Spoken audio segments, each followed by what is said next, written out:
ملكة مصرية كسرت كل قواعد الحكم في العالم وقررت تحكم مصر القديمة عشان تبقى أول ست تمسك السلطة وتحكم في تاريخ العالم كله. خلت الكل يعترف بيها، واللي عملته لحد دلوقتي بيتدرس في كتب التاريخ. حكاية الملكة المصرية ميريت نت.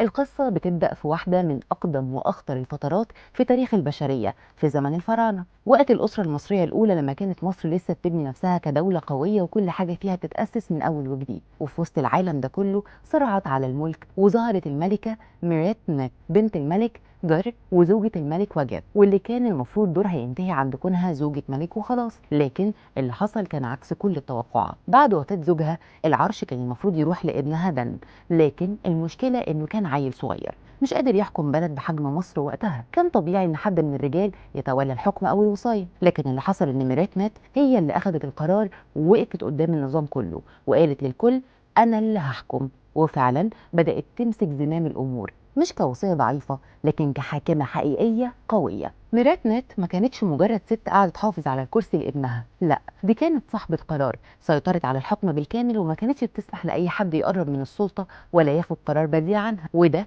كان تحدي ضخم جدا في زمن كان الحاكم فيه بيتلقب باسم حورس الاله الذكر. يعني الفكرة نفسها كانت ضد وجودها كست، لكنها قدرت تكسر القاعدة دي وتفرض نفسها كأمر واقع. وعلى مدار حوالي 10 سنين حكمت مصر بحكمة وذكاء، وده اللي خلى اسمها يتكتب في القوائم الملكية، ودي حاجة ما حصلتش لأي ست في الفترة دي. لا زوجة الملك ولا أم ملك اتذكرت بالشكل ده، وده دليل إن المصريين نفسهم اعترفوا بيها كحاكمة وإنها مش مجرد ظل للملك. الأغرب من كده إنها حصلت على امتيازات الملوك بالكامل، لدرجة إن اتعمل ليها مقبرتين ملكيتين، واحدة في أبيدوس وواحدة في سقارة بنفس تصميم مقابر الملوك، وده تأكيد واضح إنها كانت ملكة حاكمة بكل معنى الكلمة، زيها زي أجدع ملك حكم مصر في الفترة دي. لكن يمكن أعظم حاجة عملتها ميرات نت مش بس إنها حكمت مصر، لكن إنها عرفت تجهز ابنها دان علشان يكون واحد من أهم ملوك مصر القديمة. علمته وربته وسابته يستلم الحكم وهو جاهز، وفعلا كبر وحكم مصر بقوة، وسع حدودها، خلاها تعيش حالة من الاستقرار والرخاء. وده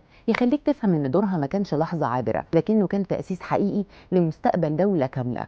وفي النهاية لما ابنها مسك الحكم انسحبت بهدوء ورجعت لدور الملكة الأم من غير صراعات ولا تمسك بالسلطة، وده في حد ذاته ذكاء نادر في زمن كان الكرسي فيه أهم حاجة، وتخليها عنه ما كانش حاجة عادية.